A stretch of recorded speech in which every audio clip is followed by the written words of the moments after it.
निर्जला एकादशी का व्रत किया। जो वैष्णव होते हैं, जो भगवान नारायण राम कृष्ण के भक्त हैं, वो तो एकादशी का व्रत करते हैं। सर्वप्रथम तो एकादशी का ही व्रत होता है, पर और व्रत करने हैं, श्रद्धा है तो खूब करो, लेकिन एकादशी जरूर करो। कैसे करना चाहिए? बोले अगर शक्ति हो, साध सको तो फिर निर्जला करो। ओ भैया, अगर साध सको तो ही करो निर्जला। ऐसा ना हो कि दिन भर निर्जला रहे और शाम को हॉस्पिटल में भर्ती हो जाए, तो एकदम मत करो। पहले तो जो फलाहार बनता है घर में, उससे ही एकादशी को साधो। फिर उस फलाहार में थोड़ी थोड़ी कमी प्रारंभ करो।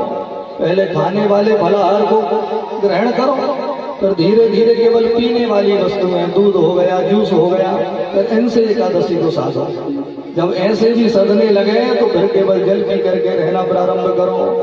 जब जल पी करके एकादशी सध जाए तो फिर निर्जला रहने का प्रयास करो, एकदम मत रह लेना। तो बाबा ने एकादशी तो करी, लेकिन भैया एकादशी की रात में बाबा को 12 बजे ऐसा लगा जैसे 4 बज गए हो, तो यमुना में स्नान करने पहुंच गए।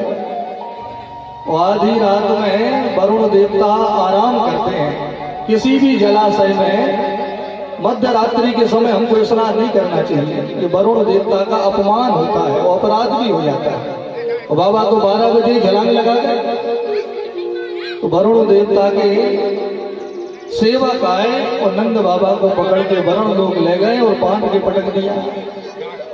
कुछ ब्रजवासियों ने आगे बताया, लाला तेरे बाबा को तो हमने यमुना में डुबकी लगाते देखा, लेकिन 1 घंटा हो गया, नंद बाबा बाहर ही नहीं आए। तो तुरंत ही भगवान गए, उन्होंने भी छलांग लगाई और कन्हैया सीधे वरुण लोग पहुंच गए। वरुण भगवान ने जब कन्हैया को देखा तो दौड़ करके कन्हैया को प्रणाम किया, अपने निज आसन पर बैठाया, भगवान के चरण पखारे। प्रभु ने कहा, हमारे तो चरण पखार रहे हो और हमारे पिताजी को बांध के पटका हुआ है। बोली आपके पिता है? तुरंत ही वरुण देवता ने नंद बाबा को बंधनों को मुक्त किया, नंद बाबा से भी क्षमा मांगी और कन्हैया नंद बाबा को वरुण लोक से लेकर के पुनः वृंदावन आ गए। ब्रजवासियों ने कहा, भैया ये कन्हैया साधारण नहीं है, बताओ नंद बाबा को जिंदा बचा लाया। हम तो पहले ही कहते थे ये कन्हैया भगवान है। लाला आज तुझे हमारी सौगंध है, तू सच्ची सच्ची बता, तू भगवान है ना? कन्हैया ने कहा, भैया क्यों मेरे पीछे हाथ धोके पड़े रहते हो? अरे मैं कहाँ भगवान हूँ? अगर मान लो मैं भगवान होता तो तुम मुझसे क्या चाहते हो? ब्रजवासियों ने कहा, लाला हम तुझसे क्या चाहेंगे? अरे हमारा तो वैकुंठ देखने का मन है। कन्हैया ने कहा, भगवान है कि नहीं है इस चक्कर में मत पड़ो, तुम्हारा वैकुंठ देखने का मन है, चलो आज हम तुम्हें वैकुंठ घुमा के लाते हैं। तो भगवान ले आए इनको सबको ब्रह्मकुंड के पास। वृंदावन में ब्रह्मकुंड है। कहा जिन जिनको वैकुंठ जाना हो छलांग लगा दो इस कुंड में। ब्रजवासियों ने कहा, कन्हैया सच्ची बता, वैकुंठ ही पहुंचा रहा है, कहीं और तो नहीं भेज रहा? अरे चिंता ना करो। तो सब ब्रजवासियों ने जैसे ही ब्रह्मकुंड में छलांग लगाई, तो छलांग तो लगी ब्रह्मकुंड में, लेकिन निकले वैकुंठ में। अब तो सब चक्कर में पड़ गए, भैया ये कहाँ आ गए?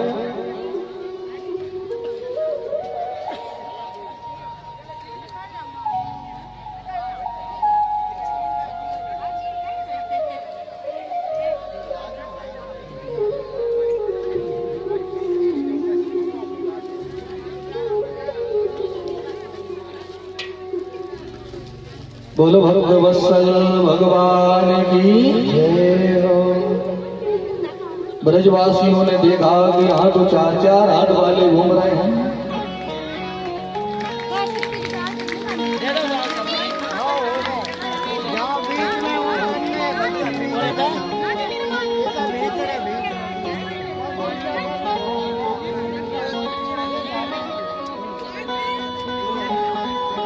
श्री राधे। आज हमारे ग्राम में चल रही कथा के मध्य में डॉक्टर अमित ठाकुर, तिलक वाले, अमूल अग्रवाल, पायल मैचिंग सेंटर, इनका आगमन हुआ है। भगवान की खूब कृपा पर बनी रहे। आकर के मंच पर भगवान का आशीर्वाद प्राप्त करें। इन्होंने देखा ब्रजवासियों ने यहाँ तो सब 4-4 हाथ वाले घूम रहे हैं और वैकुंठ में भगवान के पार्षद भी 4 हाथ वाले होते हैं। एक ने कहा भैया ये जरूर वैकुंठ होगा, तो हमारा कन्हैया कहाँ है? कन्हैया दिखाई नहीं पड़ रहा। बोले चलो किसी से पूछें चल के। तो आए तो एक पार्षद दिखाई पड़ा। उससे कहा भैया राम राम। पार्षद ने मुंह को उंगली रख के कहा शांत रहो, यहाँ हल्ला नहीं मचाते। ब्रजवासियों ने कहा गजब देश है भाई, यहाँ कोई राम राम तक नहीं कर रहा। एक बोला भैया देखो अलग अलग देशों की अलग अलग भाषा होती है। कहीं राम राम बोला जाता है, कहीं राधे राधे बोला जाता है, कहीं हर हर बोला जाता है, तो कहीं हाय हाय बोला जाता है।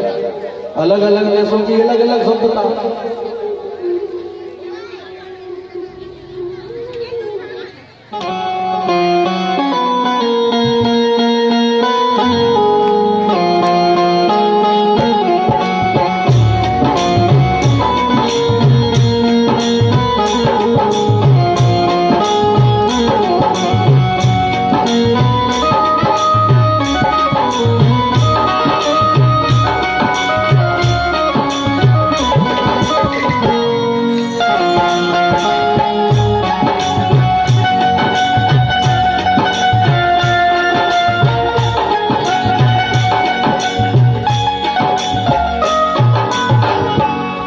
बोलो भक्त वत्सल भगवान की। एक की नजर पड़ गई भगवान पर। भगवान शेष नाग पर शयन कर रहे थे। एक ने कहा देखो देखो हमारा कन्हैया वो 1000 वन वाले सांप पर लेटा हुआ है। अरे भैया इस कन्हैया का कोई ठिकाने नहीं है। कभी 100 वन वाले सांप पर तांडव करता है तो कभी 1000 वन वाले सांप को बिस्तर बना के सोता है। चलो कन्हैया से मिले आप। तो जैसे ही जाने लगे तो पार्षदों ने रोका, बोले यहीं खड़े रहो, कोई भगवान के पास में नहीं जा सकता। इतने में ही इन्होंने देखा कि शंकर जी, ब्रह्मा जी, इंद्र जी, वरुण जी, गरुण जी सब लाइन लगा करके खड़े थे भगवान के दर्शनों के लिए। एक ने कहा भैया अभी तो 4 हाथ वाले ही दिख रहे थे, अब तो 4 मुंह वाले भी नजर आने लगे। खूब वैकुंठ की शोभा को ब्रजवासियों ने देखा और देख के कहा कन्हैया तेरे वैकुंठ को हमने देख लिया, अब हमको वृंदावन बुला ले। तो जैसे ये भाव मन में प्रकट हुआ तो तुरंत सब उसी ब्रह्म कुंड में जाकर के प्रकट हो गए और एक करके बाहर आ गए। तो भगवान ब्रह्म कुंड के बाहर ही खड़े थे। कहो ब्रजवासियों देखे आए वैकुंठ। कहा कन्हैया गजब का वैकुंठ है भाई तेरा, और वहां आनंद ही आनंद है। वहां तो हमने 4 हाथ वाले भी देखे और 4 मुंह वाले भी देखे। लेकिन कन्हैया देखो लाला बुरा मत मानिए, लेकिन तेरे वैकुंठ में वो सुख नहीं है जो इस वृंदावन में है। इस वृंदावन में तो हम तेरे संग कबड्डी भी खेलें, कुश्ती भी लड़ें, और वैकुंठ में तो कोई तेरे पास में ही नहीं जाने देता। इसलिए भैया हमको तो ये वृंदावन ही सुंदर लगता है। कितने सरल हो गए प्रभु वृंदावन में आकर। यही परमात्मा जब वैकुंठ में रहते हैं तो बड़े बड़े देवता लाइन लगा करके इंतजार में रहते हैं। शेष महेश गणेश दिनेश सुरेश ही जाही निरंतर ध्यावो। वही प्रभु जब वृंदावन में प्रकट भये तो कितने सरल हो गए। ताही अहीर की छोहरिया छचिया पर छाछ पे नाच नचाओ। यह सब की सब ब्रज गोपियां थोड़े से छाछ के लिए कन्हैया को दिन भर नचाती हैं। कन्हैया नाच के दिखाओ, नाच नहीं को लगो ना तो तुम्हें छाछ पिवाऊंगी। तो नेक से छाछ के लिए धुमुक धुमुक के नाच रहे। इतने सरल हो गए। कोई भी ब्रजवासी घोड़ा बना के बैठ जाता है, चल कन्हैया, कान पकड़ के खड़ा कर देते हैं। ब्रजवासियों ने कहा लाला, जो आनंद वृंदावन में है वो आनंद तो तेरे वैकुंठ में भी नहीं है। बोलिए राधे राधे। यज्ञ पत्नियों पर भगवान ने कृपा की। उसके बाद में श्री सुखदेव महाप्रभु ने परीक्षित को भगवान की सुंदर रास की कथा सुनाई। तो आइए हम लोग समय, क्योंकि आज बहुत कम है, बारात में बहुत समय लग गया, तो समय का अभाव है, इसलिए जल्दी जल्दी हम सब प्रसंगों को सुन रहे हैं। तो रास की कथा को भी आप लोग बड़े भाव के साथ में सुनेंगे। बोले रास बिहारी सरकार की। सुखदेव ने कहा, राजन, भगवान का महारास साधारण नहीं है, और भगवान का महारास तो नित्य है। ऐसा नहीं है कि पहले ही रास हुआ, रास तो आज भी निधि वन में रोज होता है।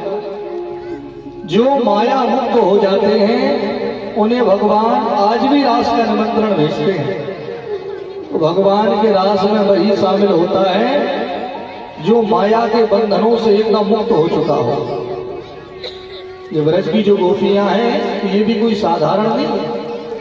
ये सब की सब ब्रज की गोपियां पूर्व जन्म की वह दाढ़ी मूछ वाली संत महात्मा हैं, जिन्होंने हजारों हजारों वर्ष तपस्या करी और बदले में भगवान से गोपी शरीर मांगा और रास में स्थान मांगा। कई प्रकार की गोपियां ब्रज में प्रकट हुई हैं। सिद्ध रूपा, संत रूपा, साधन संता, मत्स्य रूपा, बन के संत जनकपुर की नारियां, ये सब गोपियां बनकर के प्रकट हुई। वो नित्य है ब्रजवालाएं कात्यायनी मैया का पूजन करती हैं कि मैया कन्हैया ही हमको प्राप्त हो जाए। तो मानो मैया ने आज इनको आशीर्वाद दिया हो, तो भगवान के मन में रास लीला की भावना जगी। तो भगवान ने सुबह शुभ समय जान करके शरद पूर्णिमा की वह रात जिसमें चंद्रमा अपनी सभी कलाओं से सुशोभित हो रहा था, उस शरद पूर्णिमा की रात्रि को भगवान पिता रात्रि शरदोत्फुल्ल मल्लिका विक्षरन्तुं मनश्चक्रे योग मायामुपाश्रिता। रास की शुरुआत में क्या नाम लिया? भगवान। बोले ये कोई साधारण लीला नहीं हो रही है, इस लीला को तो भगवान कर रहे हैं। तो भगवान की कोई भी लीला साधारण नहीं होती। भगवान पिता रात्रि शरद पूर्णिमा की रात, शरद पूर्णिमा की रात्रि को भगवान ने यमुना जी के तट पर कदम्ब के वृक्ष पर बैठ करके सभी के मन को मोहित करने वाली बंसी को बजाना प्रारंभ कर दिया। निसम्य गीतम तदनंगवर्धनम ब्रजा स्त्रिया कृष्ण गृहीत मानसा आजग्मुरन्योन्मलक्षितोत्तम सायत्र कांतो जवलोल कुंडला। रास बिहारी सरकार की। हमारे मंच में श्री शशांक भार्गव जी का आगमन हुआ है। ताली बजा करके उनका ग्राम में स्वागत करें। बोलो भक्त वत्सल भगवान की।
की जय हो।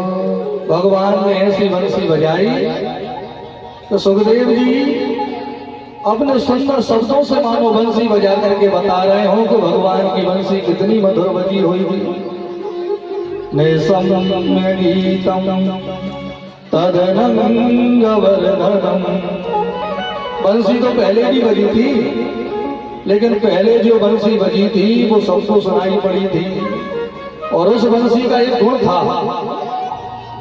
कि पहले कन्हैया ने जो बंसी बजाई थी उसे सुन करके सब लोग अपने स्वभाव से विपरीत क्रियाएं करने लगते थे। जैसे यमुना जी का जल बह रहा है तो यमुना का बहता बहता जल पाषाण बन करके, पत्थर बन करके ठहर जाता है भगवान की बंसी को सुन करके। और गोवर्धन के पत्थर पिघल पिघल के बहने लगते हैं। स्वर्ग में रंभा नाच रही है, नाचती हुई रंभा के कानों में जब बंसी की तान पड़ी तो रंभा नाचना भूल गई। और वृंदावन के जड़ वृक्ष ये सब रंभा बन बन करके धड़क धड़क के नाचने लगे। तो पहले की बंसी का ये गुण था। और आज जो शरद पूर्णिमा की रात्रि को बंसी बज रही है, ये बंसी सबको सुनाई नहीं पड़ रही है। यह बंसी तो केवल उन्हीं गोपियों को सुनाई पड़ रही है जिनको भगवान रास का निमंत्रण दे रहे हैं। कौन सी गोपियां? चीर हरण के माध्यम से भगवान ने जिनको माया मुक्त बना दिया, जिन गोपियों का चीर हरण किया था ना, आज उन्हीं गोपियों को भगवान ने रास का निमंत्रण भेजा है। भैया ये चीर क्या है? हम जीवात्मा और परमात्मा के बीच में जो माया का चीर है, जब कन्हैया अपनी कृपा से इसका हरण कर लेते हैं तो हमें भी भगवान के रास में स्थान मिल जाता है। तो आज वही गोपियां जब इनके कानों में घर में बंसी सुनाई पड़ी तो सुध-बुध भूल करके इन्होंने दौड़ लगा दी। एक गोपी तो गैया धो रहे थे तो दोहनी छोड़ के भाग पड़ी कन्हैया से मिलने। एक गोपी अपने घर में हलवा बना रही थी तो कढ़ाई चूल्हे पे चढ़ी, छोड़कर ही भाग गई। एक गोपी श्रृंगार कर रही थी, इतने में बंसी सुनाई पड़ी तो एक आंख में काजल लगाया, दूसरी में लगाया ही नहीं और ऐसे ही दौड़ पड़ी। एक गोपी जब अपने घर से निकल रही थी तो उसके पति ने हाथ पकड़ा और कमरे में बंद कर दिया। अब ये रोने लगी कि मैंने कितनी तपस्या की तब तो मैं गोपी बनी, और आज प्रभु ने कृपा करके मुझे रास में भी बुलाया, लेकिन ये संसार के लोग मुझे जगतपति के पास जाने से रोक रहे हैं, कमरे में बंद कर दिया। तो ये संसार के लोग शरीर को ही कैद कर सकते हैं, मेरी आत्मा को कैद नहीं कर सकते। अगर ये हाड़ मांस का शरीर भगवान से मिलने में बाधा पहुंचा रहा है तो ऐसे शरीर को मैं अभी त्याग दूंगी। आंख बंद करके बैठ गई और योग से इसने शरीर को तो वहीं छोड़ा, अब इसकी आत्मा ही भगवान से मिलने के लिए दौड़ रही है। ऐसी ब्रजबालाएं जो भगवान से मिलने के लिए शरीर तक त्याग देती हैं, बताओ क्या इनके मन में कोई विकार होगा? भगवान तो योगेश्वर है, योगियों के भी ईश्वर है, और यह सबकी सब ब्रजबालाएं भी माया मुक्त विकार रहित सिद्ध संत है। ब्रज गोपियां ये साधारण नहीं है। भक्त और भगवान के अद्भुत मिलन की कथा को ही रासलीला कहते हैं। जीवात्मा और परमात्मा का अद्भुत मिलन महारास। कैसे महारास किया प्रभु ने? मानो कोई छोटा बच्चा एक ऐसे कमरे में जाए जिसमें शीशे ही शीशे लगे हों, तो 1000 शीशों में बच्चे को अपना ही शरीर दिखाई पड़े और उसे लगे कि ये मेरे 1000 संग खेलने वाले आए, और अपने ही प्रतिबिंबों को देख देख करके वह बच्चा जब उछल उछल के नाचे और प्रसन्न हो जाए, मानो वही लीला कर रहे हैं। तो गोपियों के भीतर भी भगवान ही है, तो मानो कन्हैया आज अपने ही प्रतिबिंबों के सामने नृत्य कर रहे हैं, झूम रहे हैं, नाच रहे हैं। सब की सब गोपियां जब कन्हैया के पास में पहुंची तो भगवान ने हाथ जोड़ करके इनका स्वागत किया। स्वागतम वो महाभागा प्रियम किम करिवाणि वा ब्रजस्यानामयं कश्चित् ब्रूतागमन कारणम्। देवियों तुम्हारा स्वागत है। तो गोपियां प्रसन्न हो गई कि पहले हमको बंसी बजा के बुलाया, अब हाथ जोड़ के स्वागत कर रहे हैं। लेकिन स्वागत करते करते कन्हैया ने एक प्रश्न भी किया, ब्रूतागमन कारणम्। आई हो तो अच्छी बात है, लेकिन आई क्यों हो ये तो बता दो। अब गोपियां मौन हो गई। इन्होंने ही तो बंसी बजा के हमको बुलाया, इनके लिए हमने घर पति बच्चे सब छोड़ के हम चली आई। अब ये पूछ रहे हैं कि क्यों आई हो। तो सिर झुकाए अपने पैर के अंगूठे से जमीन को खोदती हुई गोपियां मन ही मन विचार कर रही हैं कि इनको क्या उत्तर दें। कन्हैया ने कहा, ओ समझ गए। शरद पूर्णिमा की रात्रि में यह यमुना की बालू कैसे मोतियों के भांति चमक रही है, इसे देखने आई होगी। गोपियों ने कहा नहीं। तो चंद्रमा की चांदनी देखने आई हो?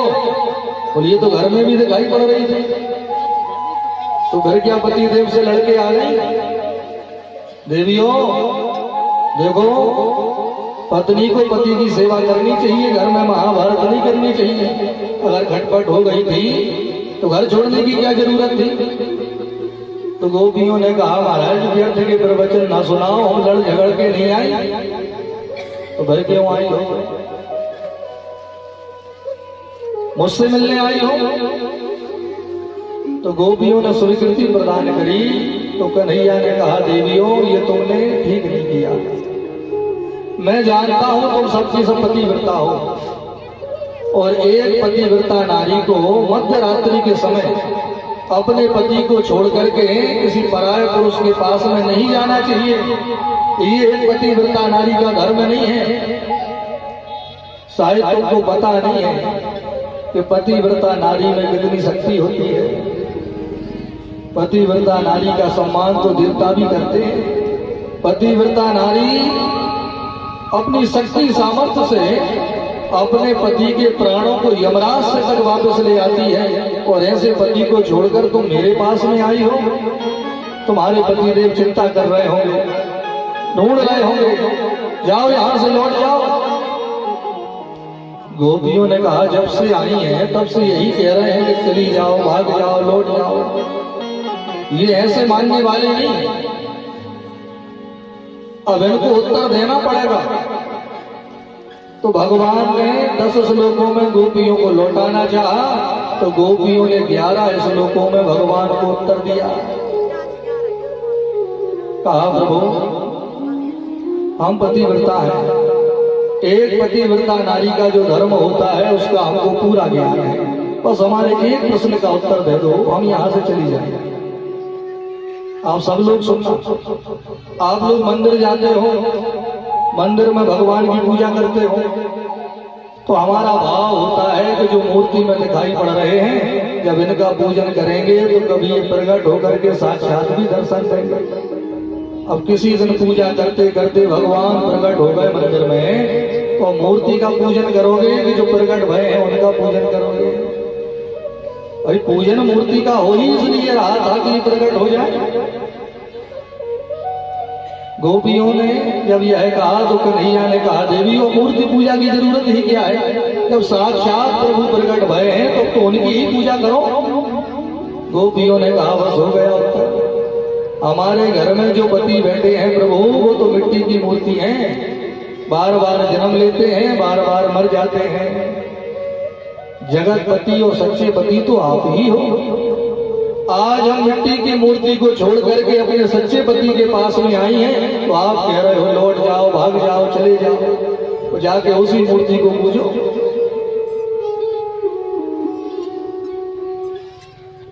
गोपियों ने कहा, प्रभु अब हमारे पैरों में इतना सामर्थ्य नहीं है कि हम घर जा सके। तो नैया ने कहा, अच्छा तो मैं अभी अपने योग से तुम्हें घर पहुंचा दूंगा। गोपियों ने कहा योग से तो इस तन को ही घर पहुंचा पाओगे, ये मन तो अब आप में समा गया है, तो बगैर मन के ये तन घर में किसी काम का नहीं रहेगा। प्रभु हम आपके लिए अपना सर्वस्व छोड़ करके आई हैं और आप हमको बार बार जाने को कह रहे हो, ये ठीक नहीं है। तो कन्हैया जोर जोर से हंसने लगे। देवियों मैं तो तुम्हारी परीक्षा कर रहा था कि जो घर पर परिवार पति बच्चे छोड़ करके आई हो तो कहीं तुम्हारा मन उनमें ही तो नहीं लगा, क्योंकि जिसका मन जरा भी माया में लगा होगा उसे मेरे रास में जगह नहीं मिलेगी। तो मैंने बार बार तुम्हें जाने को कहा, अगर जरा भी तुम्हारा मन अपने पति में, अपने पुत्र में, अपने घर में होता तो तुम घर चली गई होती, लेकिन मेरे बार बार लौटाने पर भी तुम नहीं गई, तो इसका अर्थ है तो पूर्ण रूप से माया मुक्त होकर के आई हो। अब मैं तुम्हें अपने रास में स्थान दूंगा। तो भगवान का दिव्य महाराज का मंडल बन के तैयार हो गया। ऐसे ताता तैया करके नाचे भगवान कि सब की सब गोपियां कन्हैया के संग में नृत्य कर रही हैं। नाचती हुई गोपियां जब थक जाती हैं तो कन्हैया उनके चरण दबाने लगते हैं, किसी को हवा करने लगते हैं, किसी का पसीना पोंछने लगते हैं। जब जगत के मालिक ऐसी सेवा में लगे तो गोपियों के मन में जरा सा अभिमान जाग गया। कहा देखो ये जगत को नचा रहे हैं, लेकिन आज हमारे इशारों पर कैसे नाच रहे हैं, आज हमने इनको अपने बस में कर लिया। प्रभु ने कहा ये तो गड़बड़ हो गई, क्योंकि जहां अभिमान जाग जाता है वहां से तो हम तुरंत अंतर ध्यान हो जाते हैं। तो किशोरी जी का हाथ पकड़ा और कन्हैया वहां से दिखाई देना बंद हो गए, अदृश्य हो गए प्रभु। अब जैसे ही भगवान दिखाई देना बंद भये तो अब सबकी सभी गोपियां यहां वहां भगवान को पुकारती हुई घूम रही है कि कहां गए, और ऐसी व्याकुल भई कि इनको सुध-बुध नहीं है। जंगल में लगे हुए पेड़ों से कन्हैया का पता पूछ रही है कि हे बरगद महाराज, हे पीपल देवता, तुमने देखा है हमारे कन्हैया कहाँ गए? एक गोपी ने कहा बहन ये बरगद पीपल भी तो पुरुष ही है, ये हमें बताएंगे नहीं। तो दौड़ी दौड़ी तुलसी के पास में आ गई।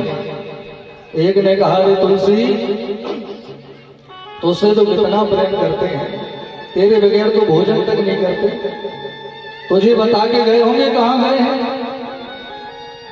इतने में ही एक हवा का झोंका आया और तुलसी हिलने लगी। एक गोपी ने कहा देख कैसे गर्दन हिला के मना कर रही है कि मैं नहीं बताऊंगी। अरे बहन ये भी तो हमारी सौत ही है, ये बताने वाली नहीं है। धरती मैया से पूछे।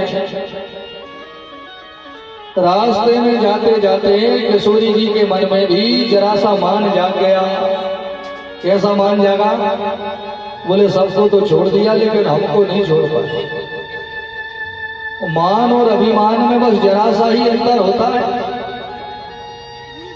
तो भागते भागते किशोरी जी ने कहा कि भैया अब हमसे भागते नहीं बन रहा। भगवान समझ गए कि इनके मन में मान जाग गया। मान अभिमान में ना बदल जाए, इसलिए इनको भी इनके मन में जागे हुए मान को भी अभी हमको हटाना पड़ेगा। किशोरी जी से कहा आप सही चलते नहीं बन रहा तो हमारे कंधे पे बैठ जाओ।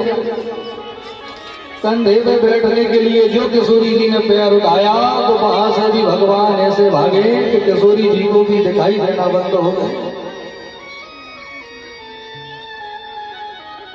ढूंढती हुई गोपियों ने राधा रानी को देखा और किशोरी जी की हालत देखकर तो गोपियां और ज्यादा परेशान हो गई।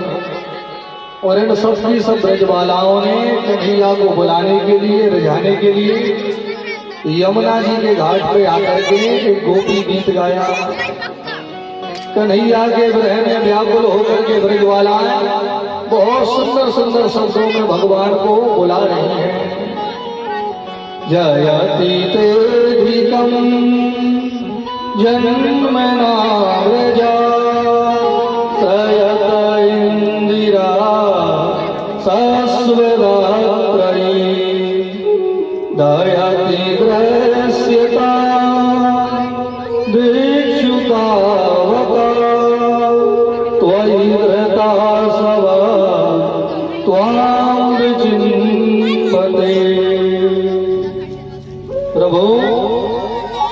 आपकी जय हो। जयति तेरे कम जन्म ना ब्रजा। जब आप नहीं थे ना इस वृंदावन में तो यहाँ कोई नहीं आता था, लेकिन जब से आप हमारे इस वृंदावन में ब्रज में आए हो तो हमारा वृंदावन वैकुंठ से भी ज्यादा सुंदर हो गया। हम ब्रजवासियों की भी महिमा बढ़ गई। लोग हम गांव के गवारों का सम्मान करने लगे। हे कन्हैया, तुमने ही तो हमें सम्मान दिया और आज तुम ही छोड़ के चले गए। ये तो वही बात हो गई कि कोई अपने घर में एक बकरा खरीद के लाया, उसे खूब खिलाया पिलाया, दूसरे जानवरों से भी बचाया और एक दिन खुद ही उसे काट दिया। अरे जब काटना ही था तो हमारी इतनी सुरक्षा क्यों की? तो आपने ही तो हमको ये सम्मान दिया है और आज आप ही हमको सता रहे हो। दीक्षिता बता, देखो देखो, हम तुम्हारी सभी प्रतिज्ञाओं को जानते हैं। प्रतिज्ञाएं तो बड़ी बड़ी करते हो कि भक्त केवल मेरा चिंतन करे तो मैं अपने भक्त को कभी छोड़ता नहीं हूं, लेकिन आज हम जान गए कि तुम झूठ बोलते हो।